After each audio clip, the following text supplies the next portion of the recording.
What's up, YouTube? Welcome in.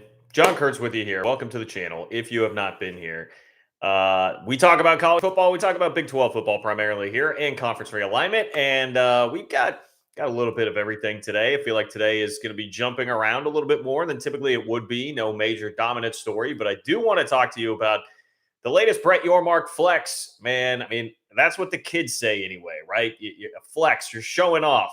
Brett Yormark is really showing off with his latest move that was released in a press release earlier this week by the Big 12, an advisory board that he has created with some pretty high profile names. I mean, it was basically just showing off the contacts list in Brett Yormark's phone. That's in essence what we got out of Yormark this week. So definitely excited to talk about that. I think a very intriguing match or slate of games coming up this weekend in the league, including Bedlam that I feel like has a lot more on the line than most would anticipate or most would think on the surface based on these two teams not being, this is not competing for a Big 12 championship like it would be in a lot of years. There's not an Oklahoma team with college football playoff aspirations in this game, but I still think it means a lot more.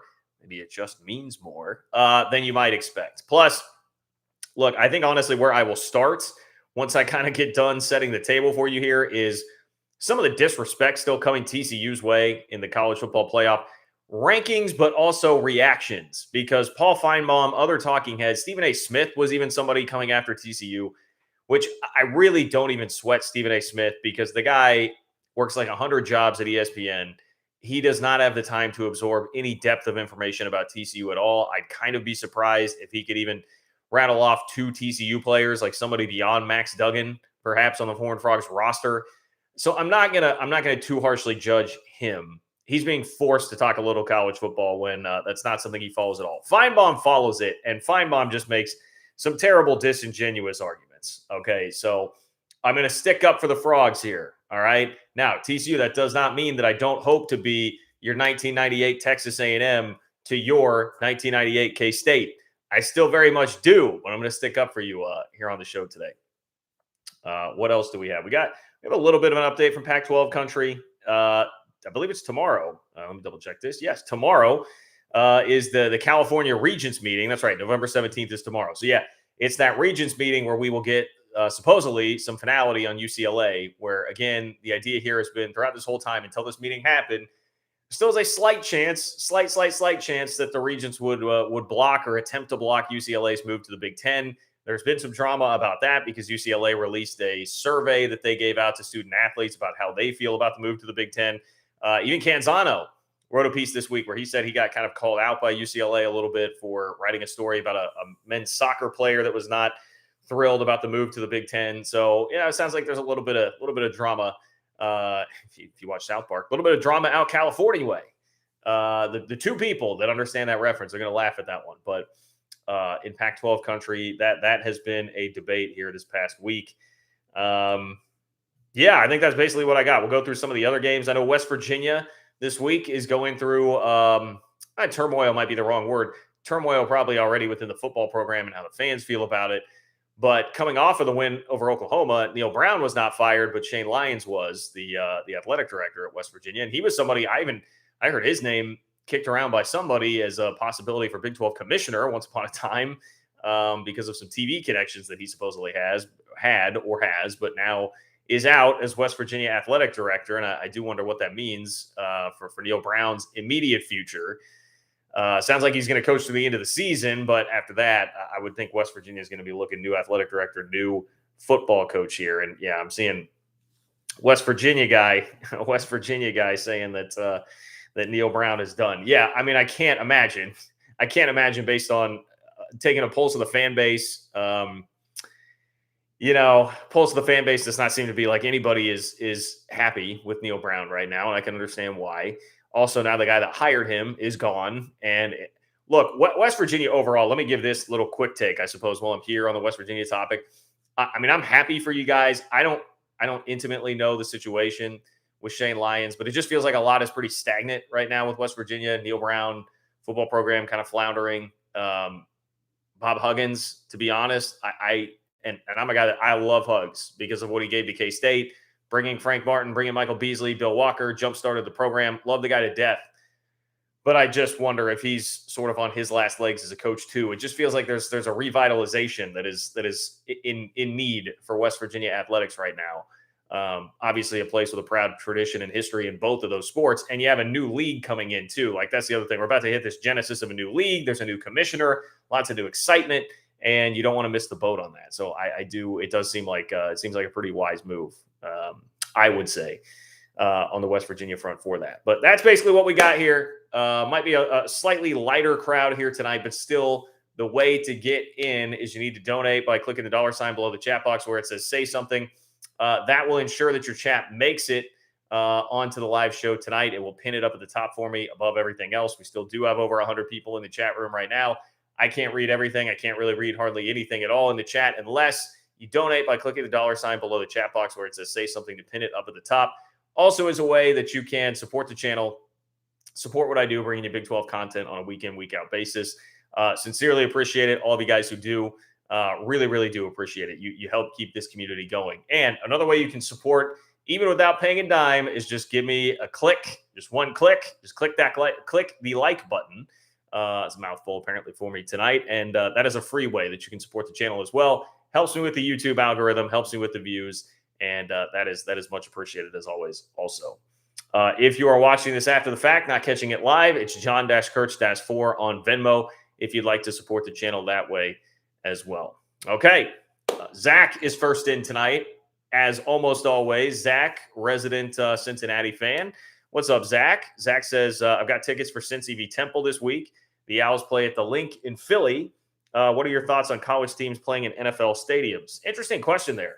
First of all, enjoy the game, have fun, and best of luck to the Bearcats. Want to see them continue winning. I'm here for as intriguing an AAC race as we can get down to the end of the season here. Obviously, UCF with a huge win last week over Tulane. I would expect that Cincy is gonna take care of business there in NFL stadiums. So I have been to 2 college games in NFL stadiums, 3. I went to the 2000 Big 12 championship game between K-State and Oklahoma that K-State lost to freaking Josh Heupel. Still mad about a pass interference call on Jared Cooper in that game. I've been to more than that. I also went to K-State, Iowa. That was in 2000 also at Arrowhead. And then I went to K-State played Iowa State. Farmageddon was back-to-back at Arrowhead in 2009 and 2010. And I think that probably much more so replicates the scenario that you're painting here, which is like a regular season game between 2 college teams at an NFL stadium. I think it's a cool experience for the players. I think there are some benefits to it for being able to say, hey, we're going to go play at an NFL stadium. But generally, it's like, there's just a lot of wasted space. It's hard to find 2 fan bases that are going to really fill it up to the extent that it would have like kind of a college atmosphere feel. K-State and Iowa State, again, like no offense to the 2 fan bases, but those games in 2009 and 2010 did not come close to filling up Arrowhead for that. So like, I don't know. They were fun. I have fond memories of the games, but probably just because K-State won one of them in devastating fashion for Iowa State. Remember the blocked extra point clones to lose that game. Sorry about it. A good example, a better example might be like KU Missouri. I remember KU Missouri in 2007, the end of the year. That was such a huge deal. They were both top 5 teams. That was cool. And they put a lot of butts in the stands. I do not remember if that was a sellout or not, but that was a pretty big deal and that was cool. But I feel like that is the exception rather than the rule when it comes to college teams playing in NFL stadiums. So I'm not terribly against it. It's not something I feel passionately about that I'm going to go rant and rave against. But I would say that more often than not, you're probably going to end up like losing some of the luster of a college environment because of that. And I do think that is a shame. I would rather have games on campus probably because of that. And even we see this a lot, like those beginning of the year kickoff games down in Atlanta, Arlington. K-State did do that. Against Stanford last year. So I'm an idiot. I've seen a lot of games, I guess, a lot of college games in NFL stadiums. And it was fine. It was cool. I actually did feel like the game in Arlington last year worked out pretty well with K-State, but a big part of that was the paycheck that they got out of it. So again, there are some advantages. There are some ways you can make it cool, but the atmosphere in general is going to lose a little bit going to NFL stadiums. But hope you have a great time, Zach. Hope you have a great time, my friend. All right, so let's get to these playoff rankings, man. TCU is number 4. So I will say this at the outset of all of this. It's not like TCU is being screwed to the point where they're out of the playoff. This is not a 20 what was that 2014 level screw job where TCU drops all of a sudden from 3 to 6 out of the rankings after blowing out Iowa State on the last week of the regular season. So it's not to that level. And I do pretty firmly believe like TCU is established enough now that if they just keep winning, it's like Al Davis, just win, baby. Just keep winning. TCU is going to be fine. They should be in the playoff, assuming that they wind up the season undefeated with a Big 12 championship. However, the Michigan thing, man, Michigan at 3 really, really makes my blood boil. I just don't get it. And not only that, but it's within context of what some of the talking heads are saying about TCU. And even like Adam Rittenberg, I think I mentioned that even on the last live where I saw the little clip from him and I was like, or maybe that was actually my podcast. I don't see, do this K-State podcast. I lose track of what I say where. But Adam Rittenberg from ESPN like had a little blurb about, but it's the strength of schedule that's going to hold TCU back. And I'm thinking, but we're holding that up against Michigan, freaking Michigan. Let me read you the good old Wolverines schedule this year. They had a completely toothless non-con. UConn, Hawaii, and Colorado State all at the Big House. UConn, Hawaii, and Colorado State. Just an absolute garbage non-conference schedule, not testing yourself at all. And you can't even say, well, somebody just had a down year. They didn't know. You scheduled Colorado State, Hawaii, and UConn. Nothing to that at all. And it's not like it's because you're trying to ditch a brutal, brutal Big Ten schedule. All right, you got Ohio State at the end of the year, and then you have one other prime game that even that is debatable until you get to the end of the year. And that was the game against Penn State, which granted, they won 41-17. It was a pretty competitive game until late. They pulled away. They won 41-17. But outside of that, here is the Michigan schedule. Colorado State, Hawaii, UConn, Maryland, Iowa, Indiana, Penn State, Michigan State, Rutgers, Nebraska. That is vomit-inducingly terrible. We talk so much about the depth and the strength of this league this year. Compare that to that. That is what you get. That is what you get with the Big Ten. And I see Justin says UConn might be Michigan's best win as UConn is bowl eligible. You might be right. Like outside of Penn State, who again, I think massively overhyped, that gets to play this same schedule and then get blasted by Ohio State, get blasted by Michigan, call it good. Nice little 9-3, 10-2 season, whatever. That's what Penn State's doing. Their marquee non-con game was Auburn. They fired their coach, and they're not good. All of this, the Big Ten, it's like this self-fulfilling prophecy. The SEC, when you break it down to the level of like, all right, why are these two leagues so far ahead of everybody? Like the SEC, it can be frustrating, but I get it, right? They send all sorts of dudes to the NFL. They do clearly have the best collection of teams in college football year in, year out. I get it. I understand. Now, is there some help that comes from ESPN? Yes, there is. Are there things that have helped push them to that point over the years? Yes, there have been. But they earn it. They earn it every single year. The Big Ten, it is Ohio State and everybody else every single year. Last year, I suppose, notwithstanding, with Michigan being the sacrificial lamb in the playoff that got to get absolutely crushed. But man, the Big Ten is infuriating because it is massive fan bases of mediocre teams that get to just play hordes of mediocre teams every year because they have so many damn teams and they have this garbage Big Ten West. It's a joke. It is a joke. And then Michigan, Ohio State winner is going to get to play like what? Illinois, Minnesota, maybe in the Big Ten championship game. Get out of here. Get out of here with that. I hate it. If you want like actual more hard numbers, if that's something that will do it more for you, TCU has beaten number 15 K-State, number 22 Oklahoma State, and committee darling Texas. Everybody loved Texas, boy, and they got Texas with Quinn Ewers for an entire game. Not like Alabama. TCU got him for an entire game. They give up 3 points on the road in Austin with game day there in front of a nighttime crowd in prime time. Over 5 million people watched it. They've done that. Michigan's beaten Penn State and UConn. Like, what are we doing here? What are we doing? Why? I'll give you one reason, and it's that stupid little pattern on the helmet. whatever you want to call that, the little badgery looking thing. And yes, I purposely go Badger instead of Wolverine there for you, Michigan. Whatever the hell that is on your helmet, that is the reason that you're number 3 instead of TCU, man. Paul Finebaum, of all people, wanted to weigh in on this, which I'm sure. And you know what, Dean, I see your donation. Dean, perfectly timed. Perfectly timed. Thank you for the donation, Dean. I appreciate your support.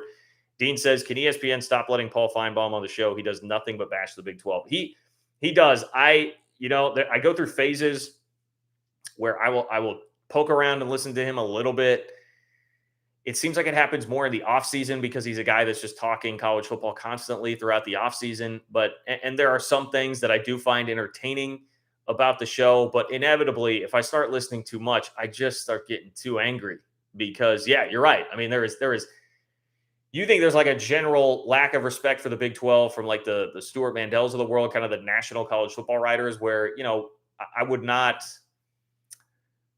say that a lot of that has been totally malicious. It's just a little ignorant, maybe not covering all your bases. Paul Finebaum it's outright disrespect. I mean, it's consistent outright disrespect for the Big 12 at all fronts. I mean, there is zero consideration of anybody or anything from the Big 12, except obviously Texas and Oklahoma now leaving for the SEC, obviously. But there is no semblance of respect there at all. So Finebaum said that TCU would get blown off the field by Michigan, Ohio State, Bama, LSU, Tennessee, Georgia. Let's take some of this to task, okay? If you want concrete numbers, first of all, Michigan has the 32nd ranked strength of schedule. I got a little distracted there. Michigan has the 32nd ranked strength of schedule. TCU is 10. Okay, so significantly better there. And then if we're gonna let's take one of these examples. All right, who is the gold standard in college football?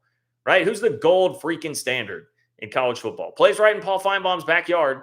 It's Alabama. It's the Alabama Crimson Tide. They are the gold standard in college football. Alabama played a game at Texas this year. If only Paul, we had an apples to apples comparison here of a game played in the same stadium against the same opponent for both of these teams, or two of the teams in question here, TCU and Alabama. They both had to go to Texas. They both had to go to Texas with College game day in the house. You know what happened when Bama played there? Quinn Ewers got hurt, even though in hindsight, maybe that actually helped Alabama. But Quinn Ewers got hurt, and Alabama beat Texas 20-19. They won the game by 1 point. It was in doubt pretty much the entire way. Felt like Texas was going to win for a large chunk of that game. How did it go when TCU was in town? College game day there, national spotlight on the game, nighttime crowd. I would argue an even more juiced up crowd for Texas to be there, fired up for that game. And what does TCU do? They control it. They win 17-10. They don't allow an offensive touchdown. They give up only 3 points offensively, and they did it with Quinn Ewers playing the entire game. We have a direct comp there. These are so stupid, and this is just where people get so sidetracked and suckered in to just being a brand, you know what, rhymes with floor. That is what it is, man. And for Finebaum, I guess on one hand, Finebaum is he's doing the same thing I am. He's doing the same thing Canzano is. He's doing the same thing Wilner is. But it's just such an SEC slant to everything. The Pac-12, it's a slant. The Big 12, it's a slant. But like we're kind of fighting, having to work to really fight. It's just from a teeming tower of arrogance. A tower teeming with arrogance, I guess would be the better way to put that. A tower teeming with arrogance that Paul Finebaum spews this stuff from with the SEC. And again, they've earned the right to be the best college football conference in the country, but they certainly are off base still with comments like that about TCU, because there is nothing outside of just reputation, what Bama has been previously. There's nothing outside of that to justify that statement from Paul Finebaum. What about LSU, right? LSU gets held up there, and LSU, the committee actually put LSU above a one-loss team in USC, which I do think there's some merit to that. USC has had a pretty weak schedule outside of a game that they lost to Utah. So I'm not going to fight that point too much or belabor it. But did we watch LSU last week?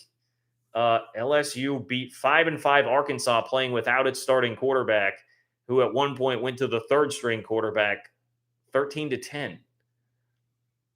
You expect me to say that team that LSU has is going to blow TCU off the field, get the hell out of here. Like, get the hell out of here, man. Um, okay, LSU has some nice wins. They've also been blasted by Tennessee, and they just barely snuck by Arkansas recently. Their quarterback is Jaden Daniels scaring you? Jaden Daniels is not scaring me. I would love to see him go up against the TCU defense. These are such stupid arguments just based in brand. It is just simply based in brand.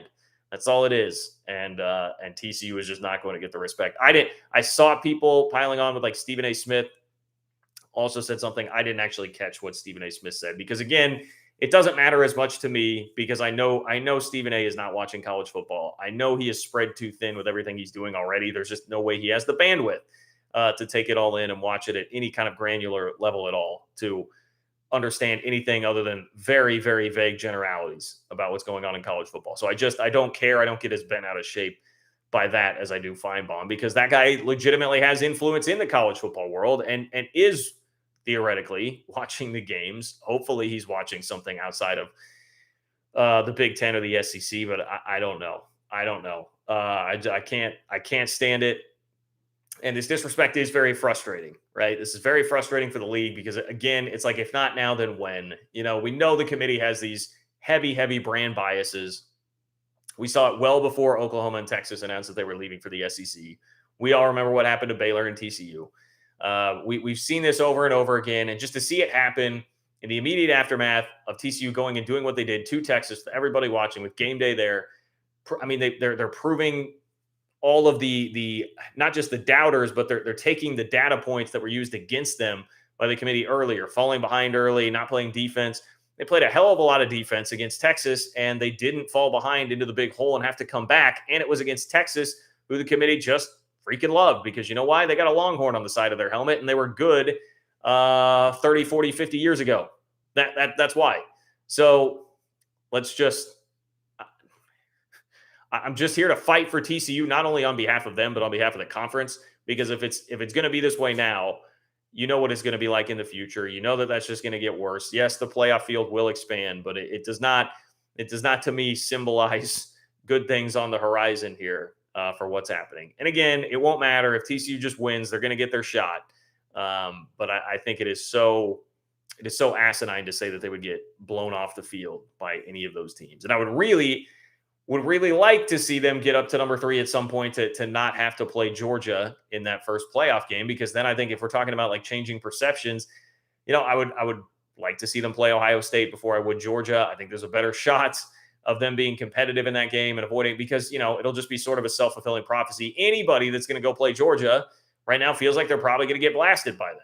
And so you throw whoever out there in the 1v4 game, and then it will just be like, oh, look, we were right. They got blasted by Georgia. Well, no, Paul, you said they get blasted by Michigan, LSU, Tennessee, all these other teams too. So anyway, rant over. But that is one thing that got under my skin this week. Matthew, what's up, Matthew? Matthew says, is it bad that I want TCU to beat my Cats in Arlington just so they can keep a second SEC team out and shut up Michigan or Ohio State? I wouldn't say it's bad. I'm not there with you. I mean, I'd still rather K-State win the game. I'm sorry. I'm going to be about my squad first.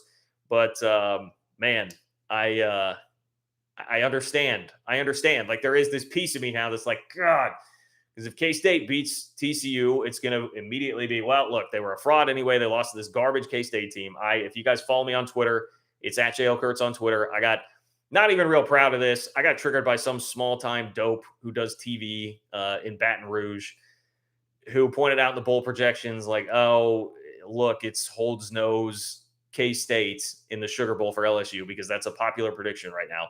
There's a good chance K-State's going to wind up there if they take care of business, because if K-State wins the next 2 and TCU wins the next 2, they'll be virtually guaranteed a spot in the Sugar Bowl, because TCU will either be going to the playoff by winning the Big 12 championship game, and then the next highest ranked Big 12 team goes to the Sugar Bowl, presumably they're K-State, or K-State wins the game and they go to the Sugar Bowl anyway. So that's the popular projection right now, is LSU, K-State in the Sugar Bowl. Obviously, they played last year. K-State destroyed them with a depleted LSU roster. But I got so frustrated with that. So that'll come back out too. I don't know. It's just been a week. It's been a week with the SEC garbage. It's been a week for sure. So Matthew, I think when push comes to shove, man, I see the Power Cat on your logo. Like, you'll be rooting for the Cats, right? I mean, you get in the game, you'll be rooting for the Cats. But there is a piece of you, I understand that we'll want to shut all those people up and allow TCU to win the game or allow TCU to make the playoff as well. Because, the other thing, and it's been pointed out many a time, I guess rant is not over. And I saw it was Jeremy, shout out to Jeremy, who said, keep ranting. Um, the other part of this is like, what if it is Texas that has the exact same resume as TCU? If Texas had the exact same resume right now, one, they would be ranked second or third, and two, there would be none of this discussion from Finebaum. There would be absolutely none of it. None, not a zilch. Same with Oklahoma. But I think Texas is like the more ridiculous example because they haven't been there. Oklahoma's at least been in these rooms. They've been in these conversations, and rightfully so with the body of work that they put together in the Big 12 over the last couple of decades. But if it were one of those two, none of these conversations would be necessary. They would definitely be three, potentially two, probably three in the playoff rankings, and this would not be any kind of issue at all. So I get it, Matthew. I appreciate the Big 12 pride there, but let's go take care of business here. All right, let's turn Deuce Vaughn into Sir Parker. Okay, for TCU, let's do that. Jay Rodriguez, what's up, Jay Rodriguez? Appreciate the donation, my friend. Jay Rodriguez says, thanks for your work, John. Go Cougs. Indeed. Appreciate you, my friend. I will be here to fight for the Big 12, new and old, for sure. And go Cougs. Go Cougs. Let's go. Thanks, Jay Rodriguez. If you want to be a part of the chat tonight, click the $ below the chat box where it says say something. That is how you donate and get into the action tonight. It will pin your question or comment up to the top of the chat for me. 200 plus people here in the chat. I'm not going to be able to read much of anything in there at all unless you do donate and get it up to the top for me. It's a way you can control the content, make your voice heard, and just support the work that I'm doing to bring you Big 12 content on a week in, week out basis. So I do genuinely really appreciate that. You can also like the video, totally free, just one click. Another way to support the channel without spending a dime. That'll help me with the YouTube algorithm, helps the views and the whole package. So I appreciate all of you guys that do that as well. And if you want to support and you're not catching this live, you can hit me up on Venmo. It's John-Kurtz-4 if you'd like to donate and support the channel there as well. Matthew, I see Matthew coming back in. Appreciate the donation, Matthew. Matthew says, don't get me wrong, the stuffing Deuce's foot down the throat of LSU 2 years in a row would be pretty sweet. Howard equals him. Yes, I mean, that's the other part of it. Yeah, getting a shot. I mean, I would love to play LSU again. Now, I don't love the idea of going up against, God, what is that? I keep forgetting that kid's name, the absolute stud that they have on defense who was terrorizing Arkansas. I mean, they would present some problems, but Jaden Daniels, and I have to be careful there, not Jalen Daniels, Jaden Daniels. Jaden Daniels, I think, is very, very beatable for LSU, and I would love the crack there. Would love the crack at it once again, especially in light of recent Twitter comments, which are stupid to get that worked up over. But I did, Dopey TV guy. You got me. Justin, what's up, Justin? Justin says, and thank you for the donation, my friend, and the support. Justin says the main reason we see blowouts in the college football playoff, the playoffs start almost a month after the regular season ends, start them a week or two after the season, and those scored might be closer. So an interesting thought with that I would kind of agree with you on is if you have a team like these, if you would profess to say that the fourth seeded team has a schematic advantage, like a coaching advantage, you could say, all right, giving somebody a month to prepare for a game neutralizes that. Because if it's a great coach, you can cram more into a week. You can do more of the X's and O's within the span of a week.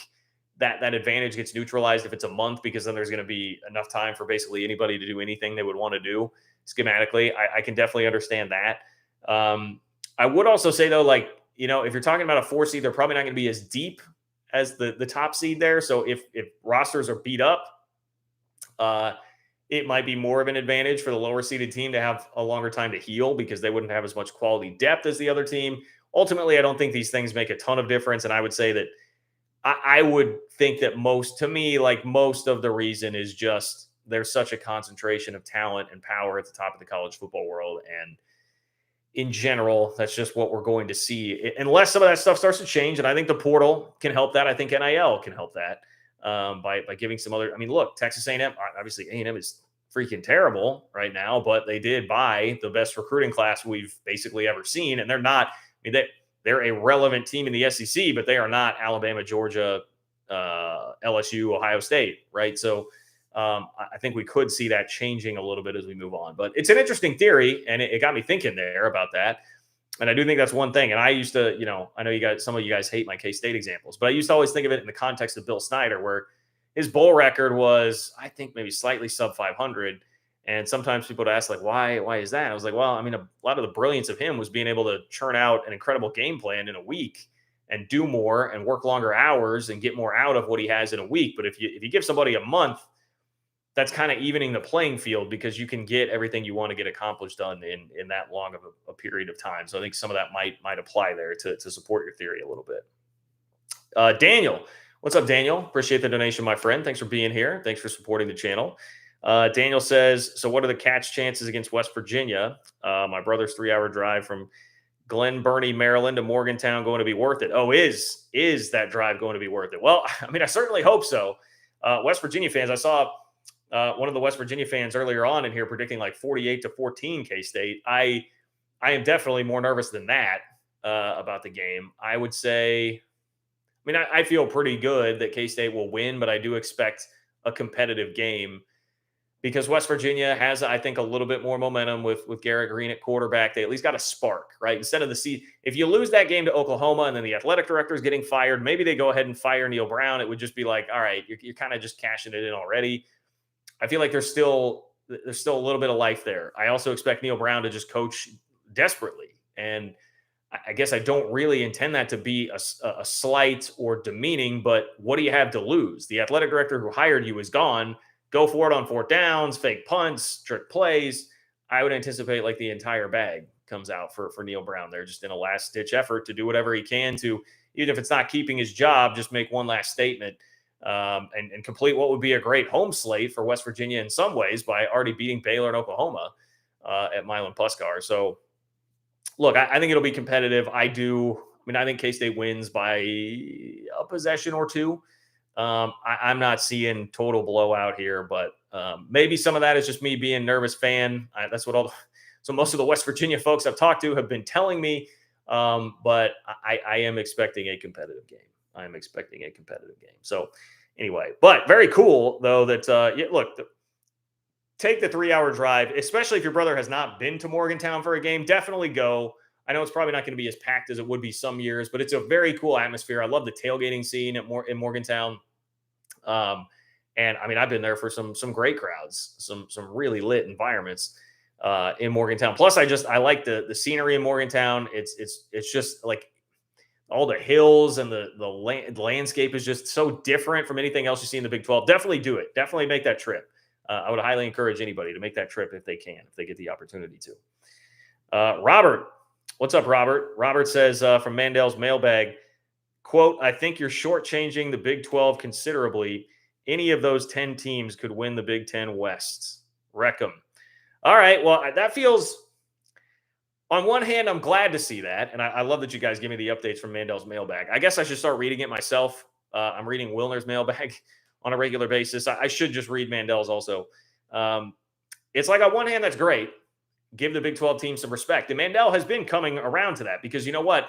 Mandel, unlike Finebaum, I think watches closely a lot of these games. You have to give him credit for that. I do think he does his due diligence in watching the games, because if you do, you will see that. It'll jump off the page at you that the Big 12 is really competitive. But then saying oh, well, you could win the Big 10 West. I mean, it's okay. I mean, that's kind of like saying oh man, you're really fast. You could totally win that race, ... of people with broken legs. I mean, it's the Big 10 West. Illinois has been out in front of the Big 10 West all year. What, you don't have much of a division if Illinois. I mean, and no offense, I love Brett Bielema. I think he's doing nice things, but there is a lot of mediocre garbage in the Big 10 West. Whereas the Big 12, you got teams beating up on each other, but it's much more legitimate than that. So I guess I'll take it, even though that feels a little bit like a backhanded compliment. From good old Stuart Mandel. Okay. I have not yet gotten to the latest flex from Brett Yormark. Brett Yormark getting a chance to show off a little bit. So I do want to do that. I do want to do that real quick. Although Justin comes in. Thank you for another donation, Justin. Thank you for the support. Justin says, take Michigan and Ohio State out of the Big 10, and it's pretty much a G5 conference. No doubt. No doubt. I mean, let's do it. Let's do it right now. You know what? Why the hell not? Let's do it right now.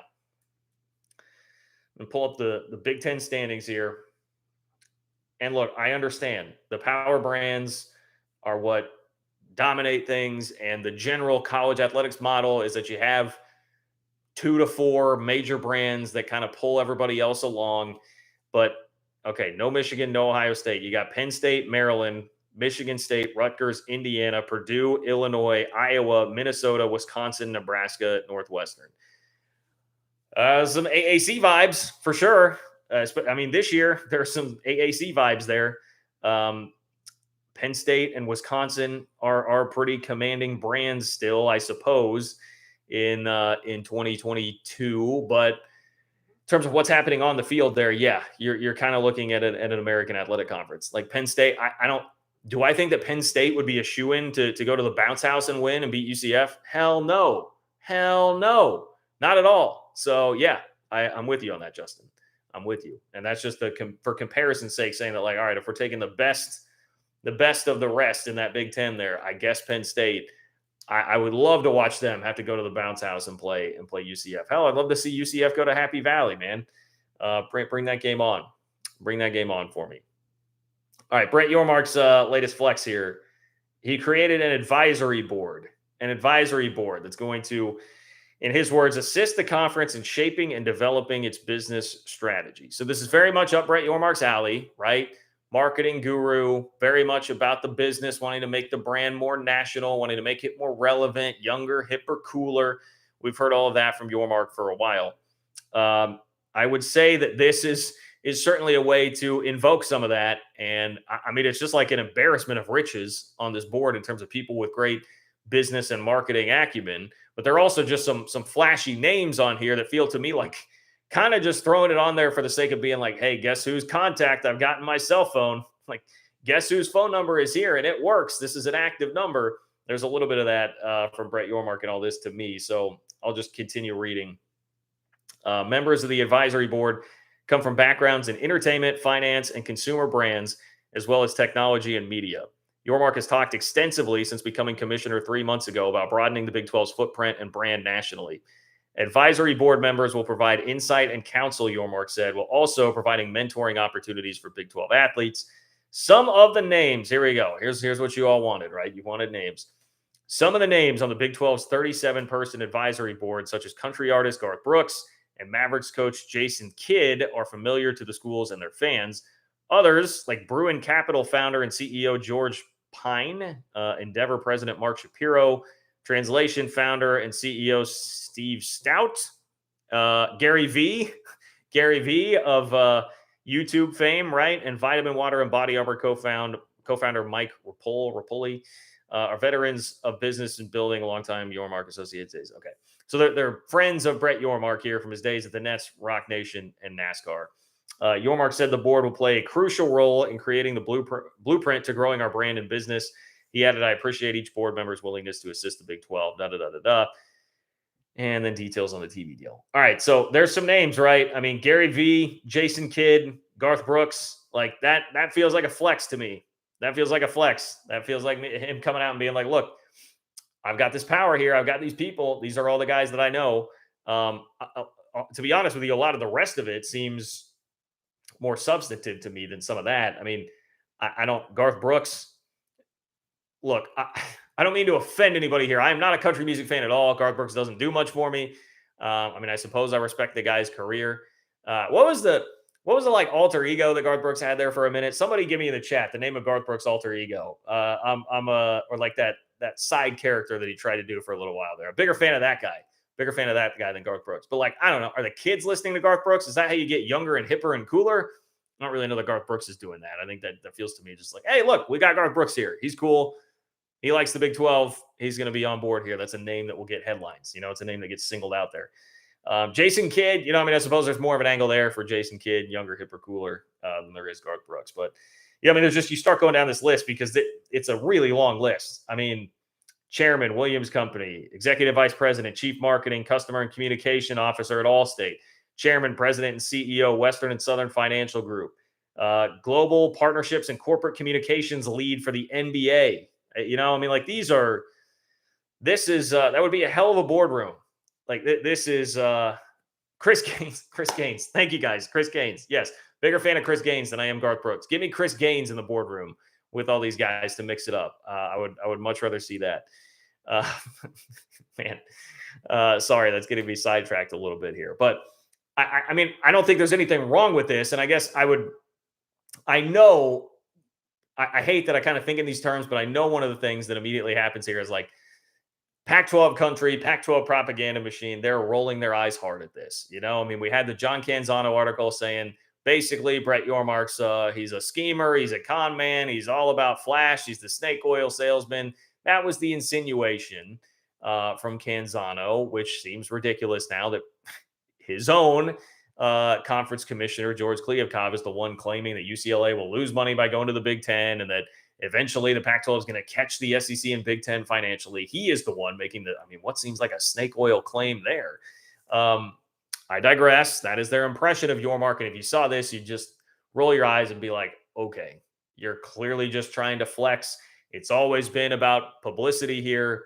We've been talking to Gonzaga, but we didn't have to go publicize it and blast it everywhere, which, again, I think is smart strategy. And I think even this is kind of smart strategy, just keeping the Big 12 in the news, keeping constant headlines out there, showing also almost like a tour de force, like just showing the amount of weapons that you have in your arsenal, the amount of resources that you have in your arsenal to help you.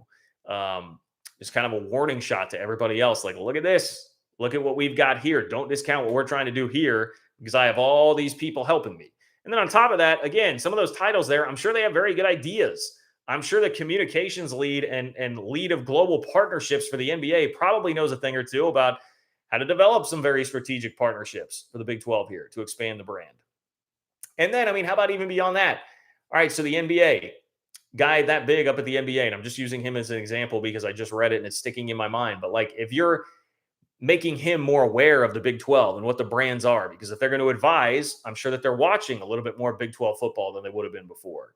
Okay, so now you've got that influence going there. You've got somebody that high up in a place like that paying attention to the Big 12. That's going to rub off on some people, and slowly from some pretty high up places, you'll be expanding the Big 12 brand that way. It's a way to even extend the brand just by virtue of making these people, even if it's just halfway, a cursory glance here every once in a while at the Big 12, pay more attention to the Big 12 than they would have before. So I'm all for it.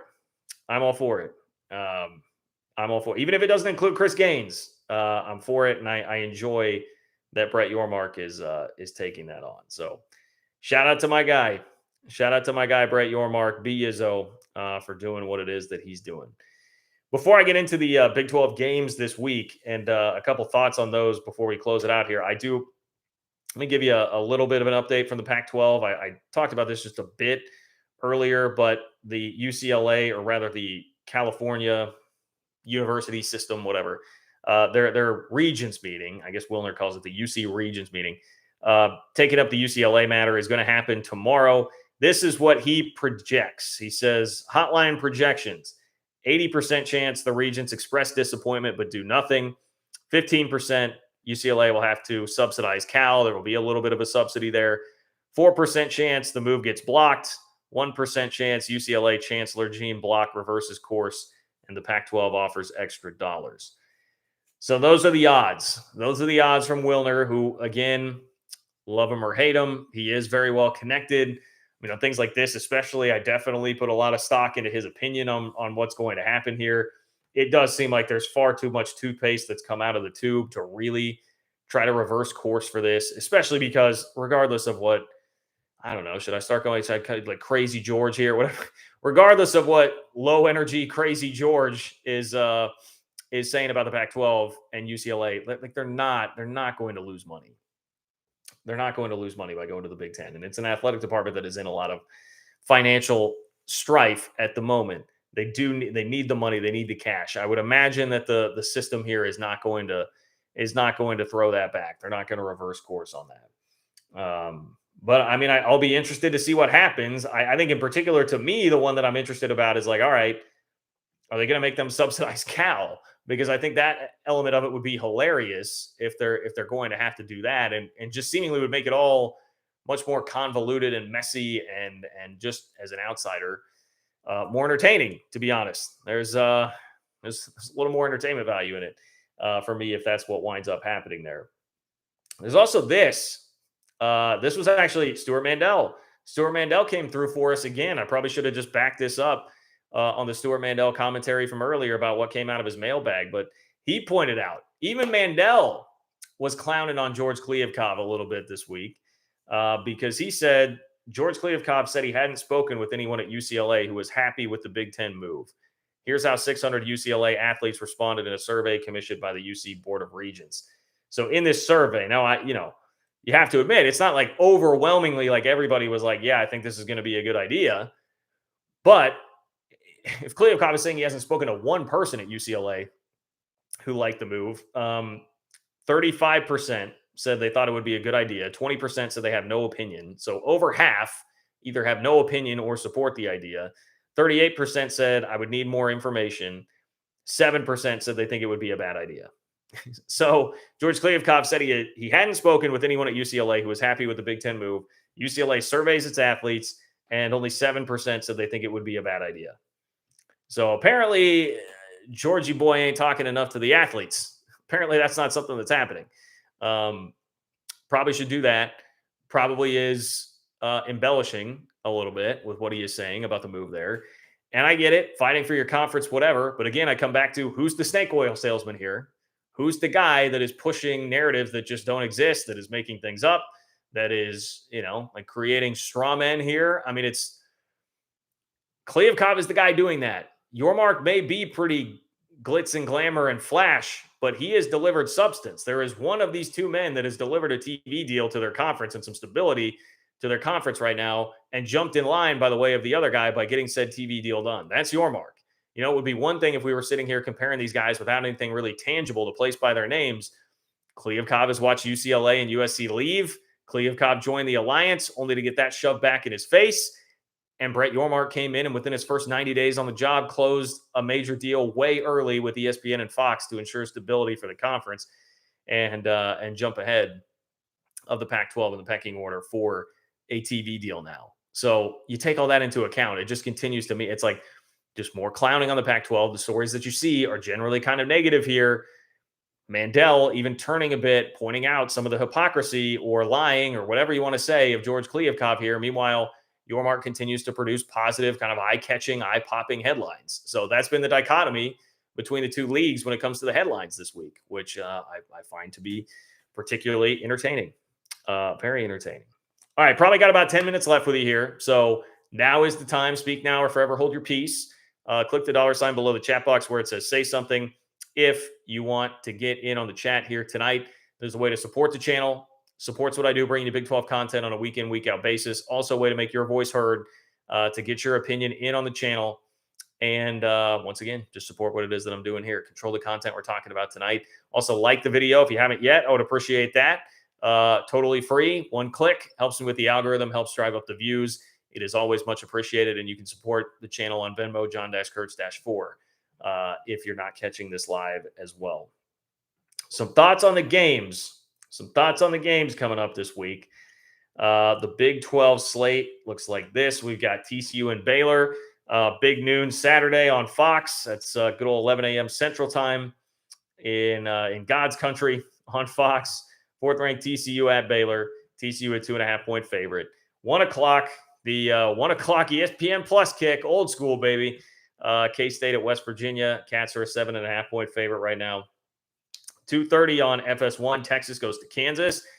Very intriguing game to me, and one that I do not understand the line. Texas favored by 9 on the road at Kansas. KU may be getting Jalen Daniels back, although both Daniels and Jason Bean are dealing with injury situations right now. And then the night slate, 6 o'clock FS1, you've got Tech at Iowa State. Very interesting game. Iowa State favored by 3.5. That's a tough one for me if you were to pin me down on who I think is going to win that game. And then 6:30 ABC, Bedlam, 22nd ranked Oklahoma State at Oklahoma. OU a 7.5-point favorite there. As always in this league, I mean, every single week I run through these and I'm like, man, that's interesting. That's interesting. That's interesting. We'll start with, let me start with Texas, Kansas, because as I'm looking through the lines of all this, that is the one that jumped out to me where I'm like, what does Vegas know? Because Vegas is not beholden to the brand. Now, I understand that it opened at like 7 or 7.5 and has been pushed out to 9. So a lot of this would be, I would imagine, John Q. Public being swayed by the brand of Texas there and looking at it like, well, they had an embarrassing loss last week. They'll bounce back. They're a better brand, better team. Maybe even somebody taking into account they've heard all the Kansas jokes for the last year, and they're going to want to they're going to be fired up. They're going to want to go dominate that game, and so the line gets driven up a little bit. But even Texas -7 or Texas -7.5, like if Vegas is setting the line there, I just don't. I mean, to me, it's like Texas falters all the time, even with massive talent advantages. They're going to play a team that I think, in terms of coaching, I think Lance Leipold has proven he can coach circles around Steve Sarkisian so far this year. Maybe not out recruit him, but he can coach circles around the guy in terms of what he does from an actual coaching chop standpoint. It's a cold. I'm in Kansas City right now, about 45 minutes away from Lawrence. It's cold as hell this week. It is freezing. It's going to be a cold November game in Kansas against a Kansas team that is going to have a pretty packed house. I mean, I did see Lance Leipold's having to give away tickets, but I'll save the jokes. I do think that's smart. Just get as many people in there as you can. It's going to be loud. It's going to be cold. It's going to be a brand that doesn't really get Texas excited. This is the same school that cited like, oh, we don't like playing these games against Iowa State and Kansas State every week because we don't get pumped up to play them. They basically admitted this. They've already given away the game. And by the way, it's the best Kansas team we've seen in almost 2 decades. Like, so what? I don't know what would profess you to think that Texas is coming in and winning this game by a couple of scores. I don't know. I to me, that feels very much like I almost lean into it and say, look, Vegas knows something. I guess if this were a game like in the Big Ten or just take a random conference, I would look at it and say, Vegas knows something. I'm going to lean into their line because that just doesn't make any sense to me. This one I'm too close to, and I've just seen Texas do this too many times. Not only does Texas play terrible football in the second half and generally let teams back in it, even if they've jumped out to big leads, Kansas also has been notorious this year for even if they fall behind, they're down 28-3 at Baylor. They have the ball down 1 possession in the fourth quarter by the time that game turns around. Like, they will fight you. They will fight you to the end. And so I don't know. I don't love any of that from a standpoint of Texas trying to cover. So I don't know. Doesn't make any sense to me. Doesn't make any sense to me. TCU Baylor, I mean, to me there, it's like, hey, man, just win. Just win. TCU, find a way to get out of there. I expect that Baylor will bring it much more than they did last week, although call me biased, whatever. I felt like a lot of that is K-State just came in and whooped some ass. I mean, I don't know that Baylor was really that bad. They weren't great, but K-State came in and just dominated that game. But I think you'll get a better, certainly more competitive effort out of Baylor in that game. The trouble is going to be, I mean, not only obviously is TCU have a lot of playmakers and they're just really good in general, but look at what TCU's run defense did last week to Bijan Robinson. I mean, I didn't think there was any chance that they would hold. If you would have told me they'd hold the guy to 29 yards, I said, what? I mean, Sark only gave him 2 carries? Like what? But he probably should have given him the ball more, but I think it was 14 that he wound up with in the game. I mean, that's a heck of an effort. And Baylor wants to run the ball. Baylor absolutely wants to run the ball. The stat I know going into the K-State game last week was they were running it 66% of the time. So 2/3 of the time they're running the ball. I would feel pretty good about that if I were TCU and where their defense is going to be at. It is tricky in that the pressure amplifies every single week. If you are TCU and you're going on the road to a team that won the league last year, that obviously is very good and is very well coached and is not, they're not a team that's going to throw up 2 stinkers like that in a row back to back very often. So again, I would anticipate a much, much better effort from Baylor in a rivalry game too. That really means something between these 2 teams, but I don't know. Most logic, I think, would tell you that TCU finds a way to pull it out. But I think that will be a great game. I mean, I'm very, very much looking forward to that. It wouldn't shock me at all. I'll put it this way. It would not shock me at all if Baylor won. I would predict TCU to win. But it would not shock me at all to see Baylor do that. How's that for a hedge? Huh? How's that for a hedge? Can't pin me down on anything, baby. Bedlam's so much more interesting, I think, than it would appear on paper. And maybe that's why it still gets a 6:30 ABC slot. Oklahoma's a 7.5-point home favorite against Oklahoma State. Some of this, again, is going to come down to quarterbacks. Like, okay, What is Spencer Sanders going to play? If he is, how close to full health is he actually? But assuming that they can get at least something out of Spencer Sanders, I would, man, I would be hard pressed to say I think Oklahoma is covering that for sure, or even winning the game. But I think there's just a lot on the line here because for Oklahoma State, I think there's less on the line for Oklahoma State than there is Oklahoma. But Oklahoma State closes with West Virginia at home. So if you win this game, after everything they went through with all the injuries and Spencer Sanders getting hurt and just getting blown out in back-to-back games and road trips to the state of Kansas, you could come out of it with a win over Oklahoma's first-year head coach as they try to reset things. You could send them spiraling even further down, maybe prevent them from making a bowl game, and then you beat them, start to put some of those ghosts in the past. Gundy just really struggled, obviously, against Oklahoma.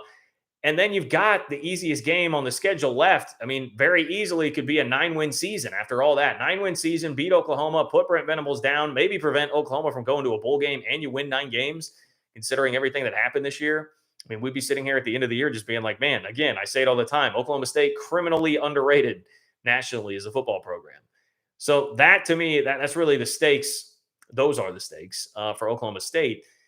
But then for Oklahoma, like Brent Venables does have a chance to at least turn some of this around. I mean, they're manageable enough games here at the end of the year. They close at Tech. That is not going to be easy, but it's not going to TCU, right? I mean, it is not that. So that if he could finish 7-5, continue to establish the dominance over Gundy, and win this game, I feel like that is you could really start to sell if you're Venables in the offseason. Like, look, we went through some things. There were some real growing pains, but look how we finished the year. Still kept our rival down, and now we're 7-5. Bob Stoops had 3 8-win seasons. There was the 8-5 season in 2014. I know he had another 8-4. I think there was another 8-5 in there after he got the program rolling. So it's not like this totally unprecedented low, not this completely unprecedented low. And you can start to sell a little bit more. All right, look, we're moving in the right direction. Put that year behind us. But you lose this game, then you fall right back into that trap. It's like, oh man, not only are we losing grip on even being bowl eligible and our standing in the conference, but now, I mean, we're losing to Gundy another year here in the first year with the new guy. It feels to me like there is quite a bit on the line in Bedlam there. And then Iowa State, Texas Tech. That one I find fascinating in terms of like who should you favor there? I mean, Tyler Shuck looked pretty good last week for Texas Tech. How will he look against the Iowa State defense, which just deserves better, deserves so much better than what they've been given this year, and especially Iowa State playing at home with bowl eligibility on the line here for the Clones. They lose this game, they're not going to a bowl. That's been a real point of pride in the Matt Campbell area, quite obviously. Now, I realize the last game is at TCU, so the odds of Iowa State getting to a bowl fairly low, I would say, even if they win this game. But Matt Campbell will be able to sell that to their program to keep fighting. So I don't know. And it seems like every Iowa State game, basically, here's what I would say about that. It feels like every Iowa State game comes down to, in a one-score game, they will have somebody wide open, a receiver streaking free in the secondary, that if he catches the ball, will win the game, or at least put them ahead with a minute or two left. Will that catch be made? Because the answer has been no every single time this year on 3 different occasions, in fact, for Iowa State, including when we last saw them. So I'll leave it at that for Iowa State, Texas Tech. Okay, a couple more donations here before I finish off, and appreciate the support from all you guys as always. Grandan says, thanks for the rants and the laughs. See you Sunday. Hey, much appreciated. I try to deliver. Hope I was a little more entertaining tonight than usual. Robert, appreciate you, my friend. Robert says, Mandel on Cleve Cobb. He has been urging his members to move to an 8-game schedule. I'd question his timing since the college football playoff is going to 12 teams. Go Yormark. Yeah, I know Canzano was writing about that and trying to paint like kind of a more nuanced picture of it. Like maybe but I look at that and I'm like, yeah, why are you doing that? Canzano was saying it in the context of like, all right, that'll create the soft alliance with the ACC where you could schedule some games against each other. But yeah, it's hard. It's hard to schedule the 3 games that you already have. Bye games are getting expensive. You want a game that's going to be better for your strength of schedule.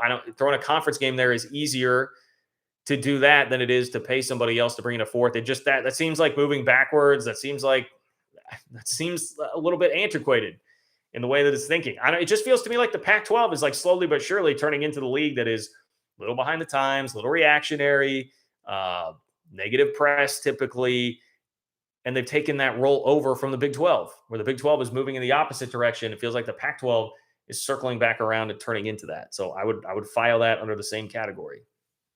Doug, what's up, Doug? Doug says Yormark is meeting with the Gonzaga athletic director in Texas per Brett McMurphy. Okay. So I think that's where the first meeting was reported to have happened. According to, let's see, that was ESPN. So that was Thamel. According to Pete Thamel, I believe that was the initial meeting. But okay, I see it from 11 minutes ago. 11 minutes ago. Thank you for this. That's a great pull there, Doug. Thank you, Doug. So from 11 minutes ago, Brett McMurphy says Big 12 commish Brett Yormark and Gonzaga AD Chris Standiford met earlier today in Austin, Texas, and there is growing mutual interest regarding Gonzaga joining the Big 12. Sources told Action Network HQ. Gonzaga played at UT in men's basketball Wednesday night. Okay, Yormark, the opportunist, capitalizing there. I don't know. What is it now? Pac-12 propaganda machine? Is it just smoke and mirrors here? Are we going to complain about another reporter jumping on board here, pushing this?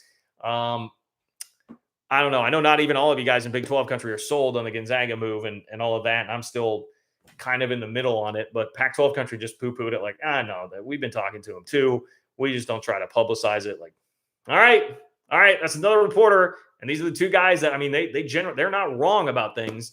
They're pretty well-respected, well-esteemed guys. So maybe we'll have more to talk about on that front by the time we get to Sunday. Maybe we will. All right, we got one last one in here. One last donation from Addicted to Capping. Ooh, boy. See, addicted to capping, you got to be careful with that because now, how do I know you're not capping with this question? Addicted to Capping says, I hate to divert the topic. Would you consider this a successful season for Kansas? Also, what do you think this year will do for Kansas recruiting? Oh, 1,000,000% successful season. I mean, no matter what happens, they could lose the last two games by 100 points apiece. And this has been a wildly successful season for Kansas. Taking advantage of the soft schedule to start and getting game day there and ripping off all those wins and getting all the eyeballs that you did for the TCU game. I mean, yes, that is. I mean, I hate it. I hate admitting it, but yes, it's been a wildly successul season for Kansas. I thought it would take Leipold, even though I respected him as a coach and I thought it was a good hire. I thought it'd take him 3 years at least to get to this kind of point where they could be like a 6, 7, or 8 win team. So yes, massively successful season. Even if they had lost out from the 5-0 start and been 5-7, that would still be wild progress for a program that's been. I think they just experienced arguably the worst decade of Power 5 football in history. And to turn it around this quickly to be where they're at, yes, unbelievably successful season for Kansas. What do I think it'll do for recruiting? I mean, that to me is kind of like what people say, like the $64,000 question, $32,000 question, whatever. Because I know the Leipold's initial results recruiting wise haven't been great. I mean, it's like, look, K-State wins a lot of games without impressively recruiting at all. But K-State is right now turning a corner a bit in recruiting. They're recruiting better, particularly locally, than they have in a long time. And Kansas is they're far behind that. They have some catching up to do. Leipold, I think even if you compared it to Les Miles early on, not matching his results recruiting. But once again, a guy that jumped in very late his first year and has had no actual success to sell. So I don't really feel like it's fair to judge Lance Leipold's recruiting yet, because he's been selling the worst decade of Power 5 football arguably in history. Now he's got this. He's got game day. He's got a bowl season. I mean, there's going to be so much more to sell. By the way, a sexy and fun offense to play in that can make even Jason Bean look pretty darn good. A guy that had really struggled throughout his college career. There's a ton there to sell. So I think it'll definitely help. To what extent, we'll find out. Is Leipold going to be able to really parlay that into a massive difference, or will it be a marginal difference? But either way, Kansas is in good hands because you see what the roster is now and what they're already able to do. So yeah, that would be my thoughts. There on Kansas. All right, that's going to do it. Appreciate all of you guys. I tell you at the end of every chat, please spread the word. Social media, organically, word of mouth, Facebook groups, Twitter, Instagram, whatever it is you got. Spread the word about the channel. If you know people that love college football, love Big 12 football, love conference realignment, let them know about the channel. Let's continue growing this community. You can support me on Venmo. It's John-Kurtz-4. If you would like to do that as well, if you did not catch this live, hit me up on Twitter at JLKurtz. I try to be pretty responsive in the DMs if you have something for me there. And I think that is pretty much it. Justin's going to get the last word because he just popped in one last donation here. Justin says, UCF sucks. They're going to lose the war on I-4. UCF fans, you got to be – Justin beats you to the punch here a lot of times right at the end. One of you guys is going to have to be waiting here for him to outdo him. Well played, Justin. Well played. Wasn't me, UCF. It was Justin. But I digress. All right. I'll see you guys. Take care.